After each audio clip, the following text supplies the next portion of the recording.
In today's video, I'll show you how to download WooCommerce and set up your online store on WordPress.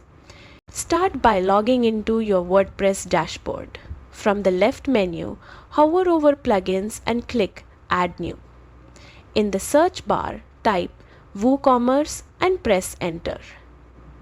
When you see the official plugin, click Install Now, then Activate once the installation is complete. Right after activation, the WooCommerce setup wizard will launch. This will guide you step by step to create essential pages like Shop, Cart, Checkout, and My Account, and help you configure payments, shipping, and other key settings. Take your time with these steps. They form the backbone of your store. And that's it. WooCommerce is now installed and ready to use on your WordPress site. Your online store is officially live and ready to start selling.